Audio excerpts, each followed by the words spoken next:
This video is about the Great Leap Forward. The Great Leap Forward was a campaign to economically advance China, initiated by Mao Zedong. It took place from 1958 to 1961.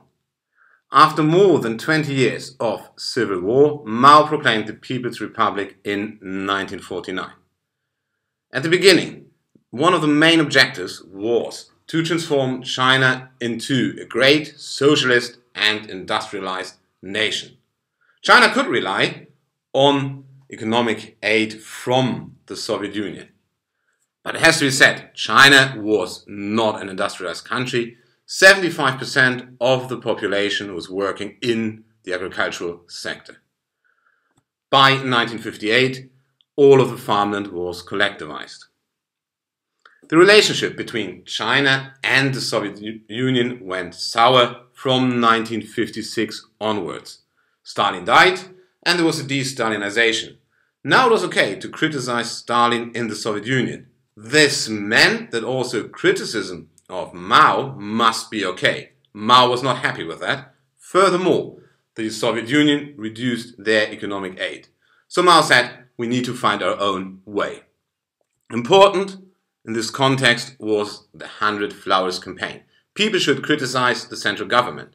They did, and then there were no reforms. There was the anti-rightist campaign. The critics were persecuted.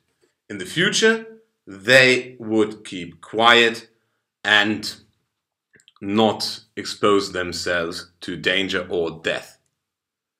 During the celebrations of the October Revolution in Moscow, Mao announced that China will surpass Great Britain with regards to production of steel. To explain, the steel production was a very important indicator of how well a nation is doing economically. And then, in January 1958, Mao announced the Great Leap Forward. What was the objectives of the Great Leap Forward? The way to a socialist and communist society should be accelerated. The three great differences should be abolished: rural and urban areas, hand in hand in industry and agriculture. So the country, the society should be brought together. And both the agricultural sector and the industrial sector should be advanced on a rapid scale. There were several campaigns to achieve these goals. Firstly, to mention the decentralization. The central government would give target values, and the regional and local units should fulfill them, actually over-fulfill them.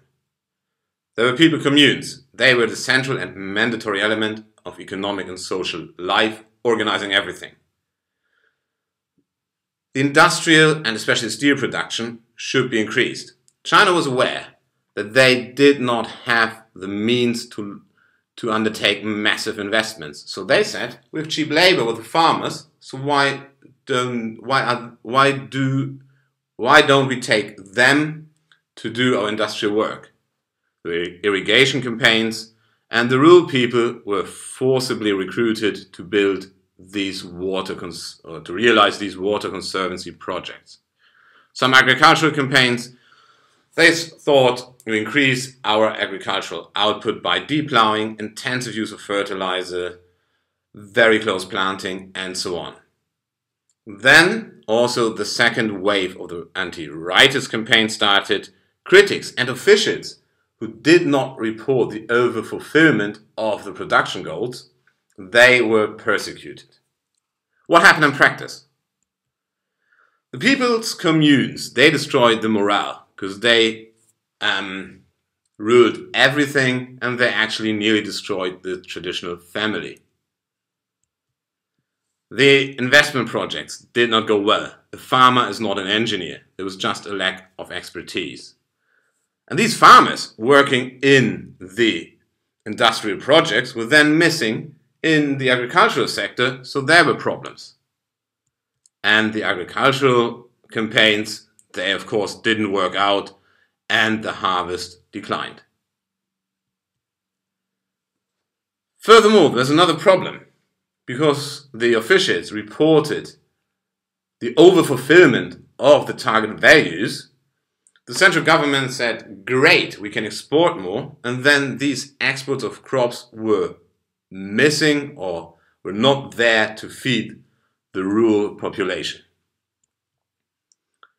The effects were that there were some rebellions, riots, but they were not dangerous for the system. Corruption started because people just want to survive, just want to get through.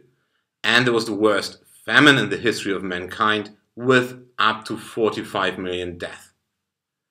Furthermore, there are several million deaths because of the anti-rightist campaign. So relatively early it was clear the whole thing does not work.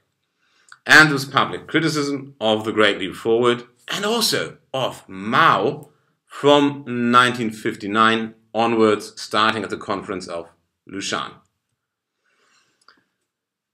All the campaigns were taken back without one exception, except the decentralization of the economy. So the Great Leap Forward was reversed step by step. Then reformers like Deng Xiaoping entered leading positions, and Mao was marginalized in daily politics. However, he remained leader of the Communist Party and had therefore a significant influence on the ideological level. And what should follow was then Mao's return on the political stage, if you will. He launched the Cultural Revolution to restore his influence and to push through his idea of a communist revolution. That was the Great Leap Forward in 5.